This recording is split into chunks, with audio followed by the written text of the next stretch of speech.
होणारी बैठक जी आहे ती थोडीशी लांबली. त्याला कारणही असं होतं की साधारणपणे आपले जे पेशंट जे आहे ते 350 पावणे 400च्या पर्यंत त्या संख्येवर जे आहेत कमी जास्त येत होते आणि म्हणून त्याच्याकडे नाही म्हटलं तरी आपण त्या मीटिंगमध्ये ते काही सातत्य थोडंसं बिघडलं होतं. परंतु आता हा ओमायक्रॉनचा जो भाग वाढतो आहे आणि युरोपमध्ये म्हणजे विशेषतः UK मध्ये असं सांगितलं की एकाच रात्रीमध्ये 30-35% एकदम जंप झाली या ओमायक्रॉनच्या रुग्णांमध्ये. त्यामुळे भारत सरकारकडून राज्य सरकारकडून बऱ्याच सूचना येत आहेत. वर्तमानपत्रातून आपण सुद्धा त्या संदर्भामध्ये लोकांना जागरूक करतायत. मग त्या दृष्टीने आपली काय काय तयारी आहे आणि काय करायला पाहिजे याच्यावर चर्चा करण्यासाठी आम्ही सगळे एकत्र जमलो होतो. तर एकेकाळी आपल्याकडे जवळजवळ 900 पेशंट होते 7 ऑक्टोबरला. आता ते कमी होऊन मग 717, 461, 401 आता पेशंट्स सध्या आपल्याकडे आहेत. 401 पेशंट. नंतर पॉझिटिव्हिटी रेट जो आहे हा सुद्धा जो आपला कमी झालेला आहे तो 3.7 होता 7 ऑक्टोबरला, तो आता 0.8 आहे, म्हणजे 0.8% आहे. आणखीन मृत्यूदर जो आहे हा आता 2.11 आहे. म्युकर मायकोसिसचे पेशंट जे आहेत ते आता फक्त 12 राहिलेले आहेत. 12पर्यंत ही संख्या 800वरून 12पर्यंत खाली आलेली आहे. नंतर बालरुग्णांची वगैरे आपण तयारी तर केलेली होती. आता त्याच्यानंतर हे जे विशेषतः आपल्याला 401 मेट्रिक टन ऑक्सिजनची तुम्ही तयारी ठेवा. म्हणजे आपल्याला 137 मेट्रिक टन लागला होता त्याच्यात तिप्पट तुम्ही करा. साधारणपणे 401, 405 असं मेट्रिक टनपर्यंत तुम्ही तयारी करा. तर आज या क्षणाला 373 मेट्रिक टन नगरपालिका, महानगरपालिका आणि ग्रामीण इथे आपण सोय केलेली आहे. त्याच्यानंतर 200 मेट्रिक टन हे खाजगी जे हॉस्पिटल्स किंवा खाजगी इंडस्ट्रीज जे आहेत त्यांच्याकडे आहे. आणि आणखीन जो 373 मेट्रिक टनची आमची जी व्यवस्था आहे ती आम्ही 570 मेट्रिक टनपर्यंत जवळपास आता नेणार. म्हणजे सामग्री आलेली आहे ती काही दिवसामध्ये होईल. याचा अर्थ असा झाला की 401च्या समोर 710 मेट्रिक टनची व्यवस्था आपल्या जिल्ह्यामध्ये महानगरपालिका, नगरपालिका, ग्रामीण, खाजगी हे सगळे धरून 710 मेट्रिक टनची ऑक्सिजनची आपली व्यवस्था होईल. त्याचबरोबर आपण त्यांना हे सांगितलेलं आहे की आता नवीन येणारे पेशंट्स जे आहेत त्या पेशंटना थोडंसं वेगळं ठेवून त्यांची जे आहे ओमायक्रॉनची वगैरे जे काय टेस्ट वगैरे जे काय करायचे असेल ते व्हायला जरा वेळ लागतो आहे ओमायक्रॉनच्या त्या टेस्टसाठी, कारण ते दुसरीकडे किट्स वगैरे आपल्याकडे नसतात. तर यासुद्धा किट्स ज्या आहेत ह्या तिप्पट महाग आहेत. आता आपल्याला त्या किट्स मिळतील तोपर्यंत आपण सांगितलं की गव्हर्नमेंटतर्फेसुद्धा आणि महानगरपालिकेतर्फेसुद्धा 8-10 हजार किट्स ज्या आहेत ह्या ताबडतोब तुम्ही ज्यात विकत घ्या. काय खर्च आपला जास्त होतो आहे, नवीन तिकडून येईल गव्हर्नमेंटकडून त्यावेळेला आपण बघू. परंतु ह्या किट्स आपल्याकडे घेऊन ठेवा. म्हणजे मग आपल्याला जे आहे ह्या एक पेशंटचा जो तो ओमायक्रॉन आहे की नाही हे कळायला अनेक दिवस जातात आणि तोपर्यंत मग बाकीचे पेशंट जे वाढतात ते होऊ नये म्हणून आपण त्या किट्स तिप्पट भाव जर असला तरी त्या घ्या. 10,000 तरी किट्स घ्या अशी जी आहे आपण सूचना सगळ्यांना दिलेल्या आहेत. आणि त्याप्रमाणे त्या किट्स ज्या आहेत आपण त्या घेऊ आणि त्या ओमायक्रॉनची वगैरे सुद्धा टेस्ट आपल्याकडे त्याचे रिपोर्ट आपल्याला जलद गतीने प्राप्त होतील. आता लसीकरण जे आहे हे लसीकरण आपल्याला 11 नोव्हेंबरला हे लसीकरण जे आहे हे एकूण 83% झालेलं होतं, 83%. आणि हे आता जे आहे एकूण लसीकरण हे 86.84 म्हणजे 87% झालेलं आहे. तर याच्यामध्ये आम्हाला असं आढळून आलं की लसीकरणचं वेग फार कमी झालेला आहे. म्हणजे केवळ 4%नेच तो फक्त वाढलेला आहे. लोक लस घ्यायला येत नाही. आपल्याकडे काही लाख लसींचा कोटा जो आहे शिल्लक आहे. आपण सतत सांगतो आहे की तुम्ही लसीकरण उद्या डबल लस घ्या. आता सिंगल लस घेतलेले जे आहेत त्यांची संख्या किती आहे तर 40,53,000 म्हणजे 78% आहे. आणि दुसरा डोस घेतलेल्यांची संख्या ही 20,63,000 म्हणजे ती 40%च आहे. म्हणजे दुसरा डोससुद्धा ज्यांनी पहिला डोस घेतला त्यांनीसुद्धा दुसरा डोस घ्यायला पाहिजे. अशा आणखीन जवळजवळ 50% लोक शिल्लक आहे की ज्यांनी डोस घेतला आहे पण दुसरा डोस घेतला नाही. अर्थात त्याच्यामध्ये 84 दिवस वगैरे ह्या सगळ्या गोष्टी आहेत. पण एकूणच जे आहे लसीकरण जे आहे फार स्लो होत आहे. हे लक्षात आल्यामुळं आम्ही काही पावलं उचलण्याचं ठरवलेलं आहे. आणि त्याच्यामध्ये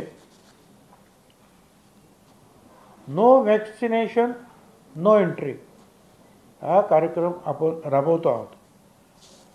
आणि त्याच्यामध्ये सर्व शासकीय कार्यालय, सार्वजनिक आस्थापना आणि सर्व सार्वजनिक ठिकाणे, मग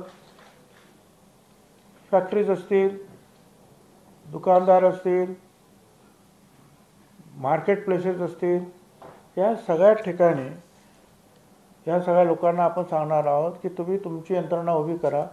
वॅक्सिन नसेल तर त्या व्यक्तीला तुम्ही प्रवेश देता कामा नये. आणि तसं जर आढळलं तर जी आस्थापना असेल त्या आस्थापनेचे जे प्रमुख असतील त्यांना जबाबदार धरलं जाईल. आणि या मार्गातून मग ते सगळ्या ठिकाणी APMCमध्ये सुद्धा जे आहे वॅक्सिन नाही एंट्री नाही, कारखान्यामध्ये वॅक्सिन नाही एंट्री नाही, जिथे जिथे लोक जातात त्या त्या ठिकाणी वॅक्सिन नसेल तर प्रवेश द्यायचा नाही. ही मोहीम राबवून लसीकरणाचा वेग वाढवण्याचा आमचा प्रयत्न राहील. आता आपण बोला.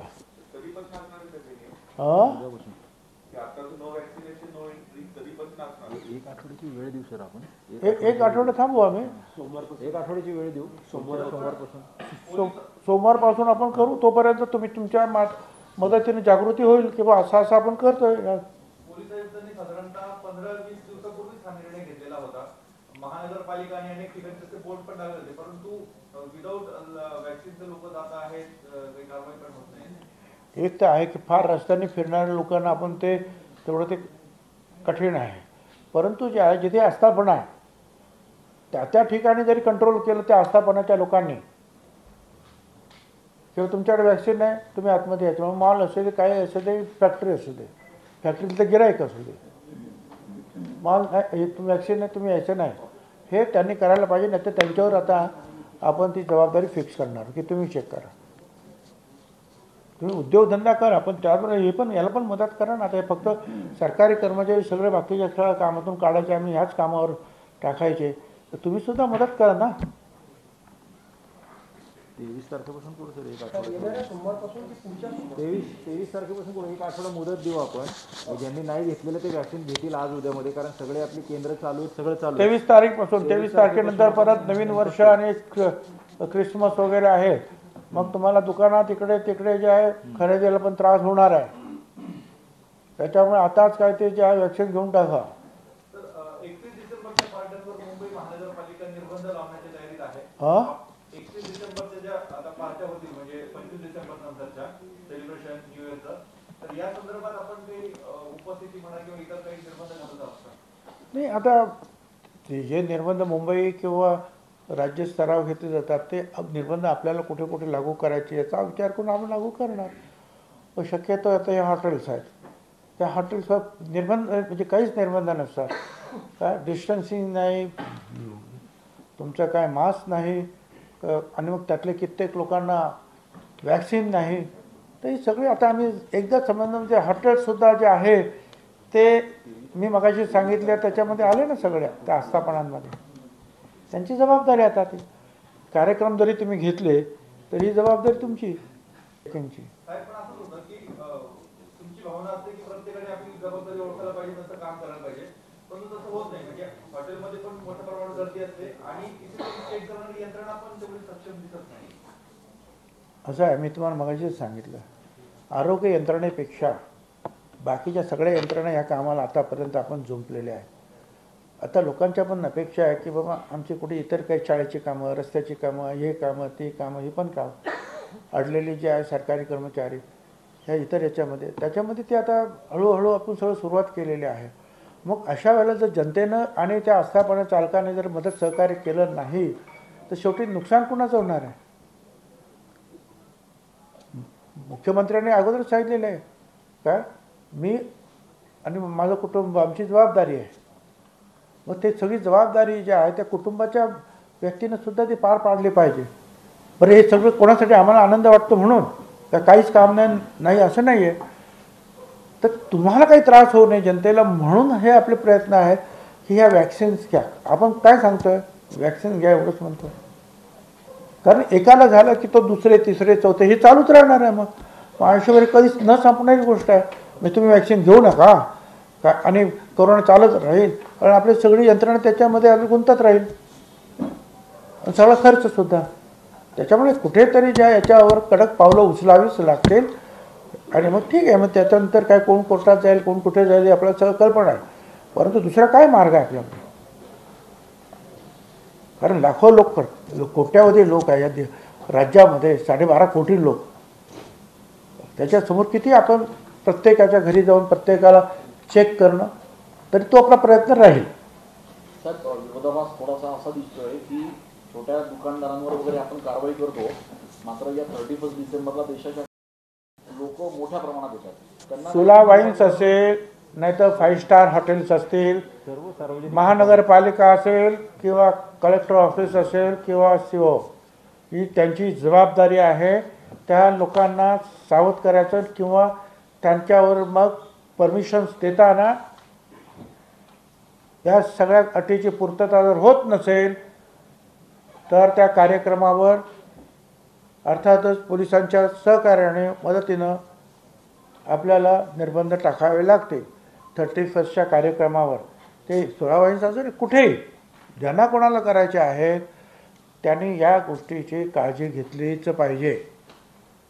म्हणजे छोट्या लोकांना दंड करू आणि मोठे लोक सुटतील असं होता कामा नये. आणि ही जाणीव जी आहे ह्या मोठ्या हॉटेल्स किंवा या इतर ज्या लोक आहेत त्यांना असली पाहिजे रे. शेवटी लोकांना आनंद द्यायचा, तो क्षणिक आनंद होता कामा नये. आनंद तुम्ही देणार आणि 4 दिवसामध्ये हॉस्पिटलमध्ये संख्या वाढली, मग काय करायचं. तर सगळ्यांनी अगोदरच काळजी घ्या. आणि अजून जे काय आहेत 8-10 दिवस या सगळ्या ठिकाणी ज्यांना आनंद घ्यायचा आहे त्यांनी आताच घेऊन टाका ना. म्हणून तर आम्ही अगोदर सांगतो इन ॲडव्हान्स, मुदत दिली आठवड्याभर, तुम्हाला मुदत दिलेली आहे, लवकर करा. बोला. राज्यामध्ये अनेक ठिकाणी बायोडिझेलवर कारवाई करण्यात आली आपल्या विभागाच्या मार्फत कोरोना विभागाच्या. मात्र अहमदनगर जिल्ह्यामध्ये जी कारवाई करण्यात आली त्या कारवाईमध्ये आरोपीलाच पंच म्हणून घेण्यात आलं, असा निष्काळजीपणा पुरवठा विभागाच्या अधिकाऱ्यांच्या समोर आला. नाही, आम्ही त्याची जे आहे त्याच्यावर कारवाई करतो आहोत. आमच्या कानावरती आलं आणि ते जे आहे सचिव स्वतः त्याच्यामध्ये लक्ष घालत आहेत. आता या बायोडिझेलच्या बाबतीमध्ये आम्ही नियमावली केलेली आहे. भारत सरकारने सांगितलं आम्हाला, त्याप्रमाणे नियमावली केलेली आहे आणि त्याप्रमाणे सगळं वागावं. न्यायापेक्षा जे आहे कारवाईला सामोरं जावं लागेल. आणि हे जे काही चुकीचं जे काही करतात आरोपीलाच पंच वगैरे काय करत असेल तर अशा लोकांवर सुद्धा आपण कारवाई करू. साहेब, नाशिकमधल्या देखील एका कारवाईमध्ये आज अशी माहिती समोर आलेली की ते बायोडिझेल नव्हतं, इंडस्ट्रियल ऑइल होतं म्हणून ते परत करण्याची वेळ प्रशासनावर आलेली आहे. जर ते असं आहे की आम्ही भारत सरकारच्या प्रतिनिधींना सुद्धा आमच्या मिटिंगमध्ये बोलवतो. आम्ही काय BPCL अमकन तमकन जे आहेत त्या मोठ्या मोठ्या कंपन्या आहेत तुमच्या पेट्रोल कंपन्या त्यांना सुद्धा बोलवतो, त्यांच्या प्रमुखांना, आणि त्यांना विचारतो हे कसं काय करणार. तर त्यांच्याकडे असलेले ज्या लॅब्स आहेत त्याच्यामध्ये डिझेल आहे की नाही, डिझेल नाही, मग काय आहे ते तिथं नाही. पेट्रोल आहे की नाही तेवढं सांगे, पेट्रोल आहे किंवा नाही, मग ते काय आहे पुढच्या गोष्टीचं त्याच्यामध्ये त्या लॅबोरेटरीमधून रिपोर्ट येत नाही. आणि त्या रिपोर्टचा फायदा जो आहे काही लोक घेतात, त्याच्यावर सुद्धा जे आहे आम्ही लक्ष ठेवून आहोत आणि त्याच्यावर काय कारवाई करायची त्याप्रमाणे आम्ही पावलं उचलू. साहेब, अपुरं मनुष्यबळ आणि कमी जागेत आम्ही काम तरी कसं करायचं असा प्रश्न मागासवर्गीय आयोगाने विचारलेला आहे राज्य सरकारला. असं आहे की आतापर्यंत जे आयोग काम करत होते ते किती आयोग झाले, खत्री आयोग झाला, मराठा आयोग झाला, सराफ आयोग झाला, अनेक आयोग झाला, त्यांनी सुद्धा हे काम केलं आहे. मला असं म्हणायचं आहे की आता कृपया कामाला सुरुवात करा.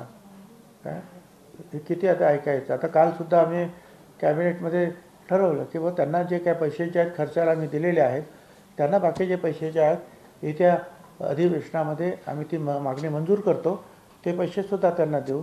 आणि एक अधिकारी भांगे नावाचे अधिकारी ते फक्त याच कामावर एक सचिव आहेत, ते मला वाटतं प्रधान सचिव असेल काय हां GADला आहे, त्यांना आम्ही जबाबदारीने सांगितलं की हे तुम्ही जबाबदारी पार पाडा, हे काम करायचं.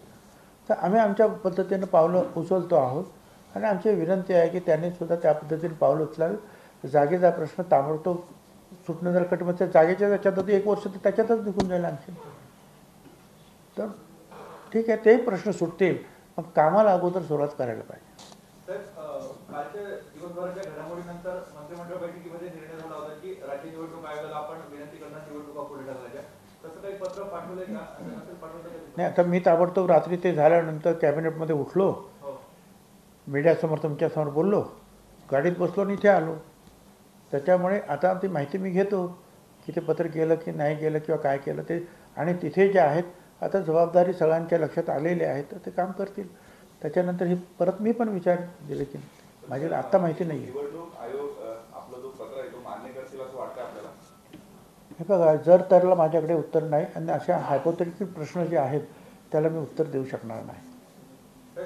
एक प्रश्न असा आहे की उमेदवार जे आहेत सर्वांमध्ये धाकधूक आहे, संभ्रमावस्था, म्हणजे प्रचाराला जायचं तर काय घेऊन जायचं, म्हणजे उद्याला जर निवडणूक समजा रद्द झाली.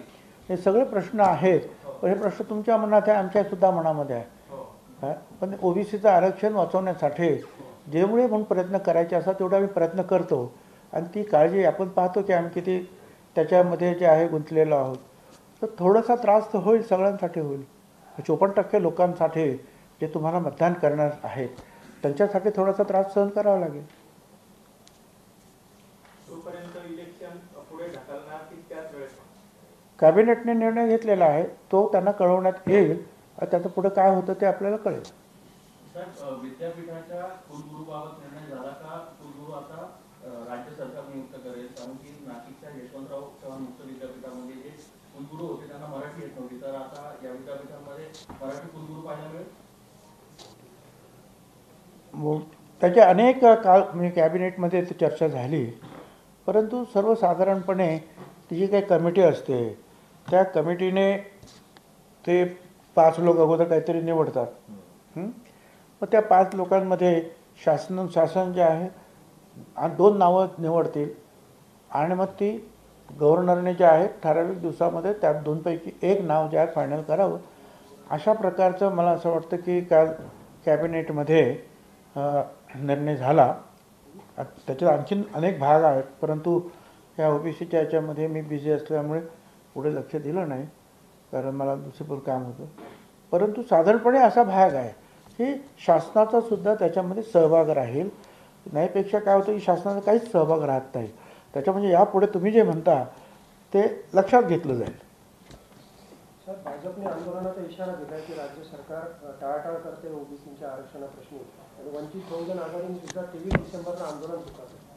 आंदोलन करण्याचा सगळ्यांचा अधिकार आहे. भाजपचेच लोक ह्या हायकोर्टामध्ये आणि सुप्रीम कोर्टामध्ये गेले आणि त्याने अध्यादेश चॅलेंज केला. भाजपचेच लोक. हा नंबर 1. नंबर 2, आपल्या सगळ्यांना माहिती आहे 2010 मध्ये महात्मा फुले समता परिषद आम्ही सुप्रीम कोर्टात गेलो. 2011 पासून होणाऱ्या जनगणनेत ओबीसीचा जनगणना करावी. त्याच्यानंतर खासदार समीर भुजबळ, स्वर्गीय गोपीनाथराव मुंडे, नंतर वीरप्पा मोईली, नंतर सगळे यादव बंधू, पवार साहेब, ह्या सगळ्यांची मागणी लावून धरली की आपल्याला 2011 पासूनच्या होणाऱ्या जनगणनेमध्ये हे जनगणना व्हायला पाहिजे. परंतु त्यावेळेला भारत सरकारतर्फे प्रणब मुखर्जी यांनी येऊन हाऊसमध्ये डिक्लेअर केलं की आम्ही ही मागणी मान्य केलेली आहे. त्यानंतर आम्ही सुप्रीम कोर्टातली केस मागे घेतली. मागणी मान्य केल्यानंतर ती जनगणना सेन्सस कमिशनरच्या मार्फत न करता ग्रामविकास खातं आणि शहराची नगरविकास खात्याच्या माध्यमातून ते करण्यात आलं. ते करण्यात आल्यानंतर तो सगळा डाटा 2016ला जमा झाला. त्याच्यामध्ये काही चुका होत्या म्हणे. मग पनघडिया कमिटी नेमली. त्याला सभासद दिले नाहीत. पनघडिया राजीनामा देऊन गेले. संसदीय समिती, स्टँडिंग कमिटी, त्याच्यापुढे सरकारला विचारण्यात आलं की याच्यामध्ये किती चुका आहेत. त्यावेळेला सरकारचं उत्तर असं होतं 98.87% हा करेक्ट डाटा आहे. कारण खासदार विल्सनसुद्धा काल DMKचे खासदार हे वकील म्हणून समता परिषदेच्या वतीनं उभे होते. ते म्हणले आमच्याकडे रिपोर्ट त्यांनी असे दिलेले आहेत. खासदार सुप्रियाताई सुळेंनी सुद्धा हा प्रश्न विचारला की तुम्ही पार्लमेंटमध्ये एक सांगता आणि कोर्टामध्ये दुसरं सांगता. बरं, त्याच्यावर आमच्या लोकांनी सांगितलं. आमच्या नाफडे साहेब होते, मुकुल रोहटगी होते, दुष्यंत दवे होते, विल्सन होते, असे अनेक मोठे मोठे चांगले विधिज्ञ जे आहेत वकील उभे राहिले. मग त्यांनी सांगितलं तो आहे तसा आम्हाला द्या, आम्ही आमचं बघतो किती काय दुरुस्त काय करायचं काय. पण मग दुपारनंतर जेव्हा केस सुरू झाली त्यावेळेला त्यांनी दुसरं ॲफिडेव्हिट आणखीन केलं भारत सरकारनं की तो जो डाटा गोळा केला तो ओबीसीचा डाटाच नाही.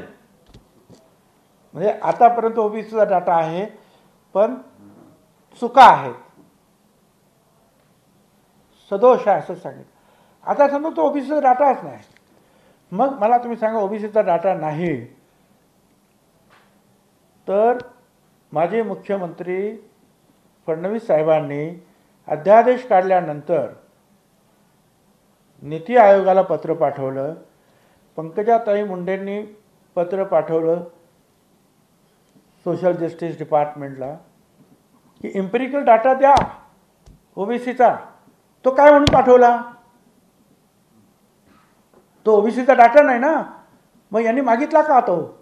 बरं, मागितल्यानंतर त्यांना उत्तर काय आलं की तो सदोष आहे, अमुक आहे. तिथे का नाही तुम्ही म्हणाला की ओबीसीचा डाटाच नाही आहे, संपला विषय आमचा.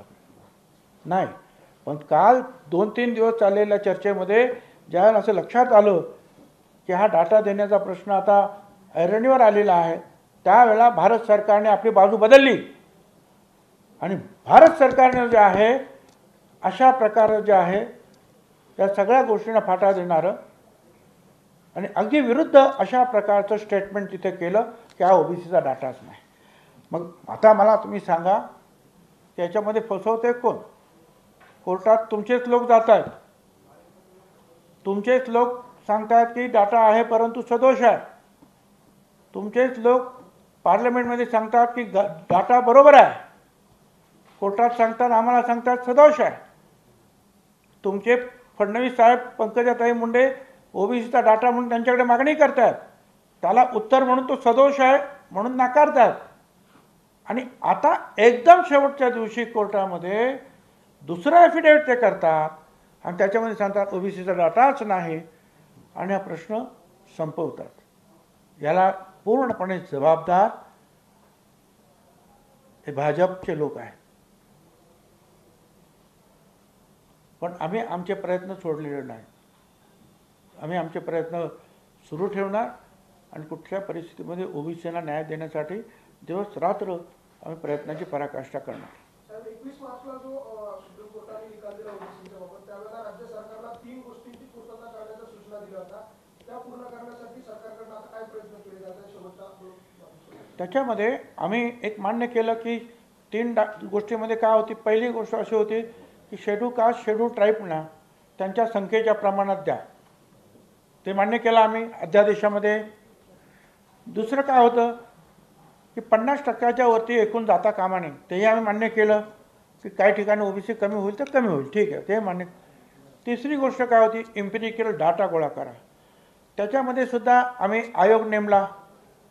आता पुढचं काम करायचं आहे तर ते कधी करोना, कधी ओमायक्रॉन. आता या सगळ्या याच्यामध्ये भारत सरकारचा 221ची जनगणना अजून ते सुरू करू शकले नाही कारण करोनामुळे. आणि परत आम्हाला ते सांगता की तुम्ही ताबडतोब तो डाटा जमा करा. आम्ही तो डाटा त्यांच्याकडे मागितला. आतापर्यंत तो सदोष आहे म्हणून टाळाटाळ करत होते. आता एकदम सांगून टाकलं की तो ओबीसीचा डाटाच नाही आहे. त्याच्यात त्यांनी सांगितलं हा सोशिओ इकॉनॉमिक डाटा आहे. तो वकिलांनी सांगितलं आमच्या की पुढे वाचा, सोशिओ इकॉनॉमिक कास्ट सेन्सस. परत वकिलांनी दाखवला तुमचा फॉर्म, तुम्ही जो फॉर्म वापरला त्यावेळेला त्याच्यामध्ये शेवटच्या कॉलममध्ये कास्ट तुम्ही लिहिलेला आहे. म्हणजे तुम्ही कास्टचा डाटा गोळा केलेला आहे. मग तू द्या आम्हाला, आम्ही शोधतो आमच्या कास्ट ज्या ओबीसीच्या. तर अशा रीतीने जे आहे फसवणूक त्यांनी केली. पण त्या ट्रिपल टेस्टपैकी जवळजवळ 2.5 टेस्ट आम्ही पूर्ण केल्या. आणि नंतर आम्ही मागणी काय केली की हे सगळ्या इलेक्शन्स पुढे ढकला. कारण 3-4 महिन्यामध्ये आम्ही कसं तरी रात्रंदिवस आता काम करतो. किंवा आता निवडणूक होऊन जाऊ द्या 3-4 महिन्यामध्ये. कारण त्यांनी तामिळनाडूला अशी सवलत दिली 2020 साली. हे सुद्धा आम्ही त्यांच्यासमोर आणलं की ठीक आहे तुम्ही आता इलेक्शन घ्या परंतु नंतर लवकर डाटा गोळा करा. अशी सवलत जिथे आहे ती त्यांना दिली. ती सवलत ती परत आम्ही सुद्धा मागितली की आम्हाला द्या. पण शेवटी त्यांनी सांगितलं की नाही ते. आणि आम्ही सांगितलं की अर्धे तर इलेक्शन होऊ शकत नाही. कारण तो सुद्धा सुप्रीम कोर्टाचा निर्णय. जनरल इलेक्शन 1 शॉट झाल्या पाहिजेत, निकाल 1 शॉट लागले पाहिजेत. त्याचा परिणाम त्याच्यावर होता कामा नाही. मग 73% वेगळे, 27% वेगळ्या अशा निवडणुका होणार नाहीत. मग त्यांनी सांगितलं की ते जनरलाइज करा आणि निवडणुका घ्या. मग त्याच्यावर जे आहे आम्ही सांगितलं की आम्हाला ओबीसीना आरक्षण द्यायचं आहे. आमचा अध्यादेश आहे ओबीसीचा. आम्ही जनरल कशा करणार. तर आता ती बरं काय होतं ते बघूया आता पुढे.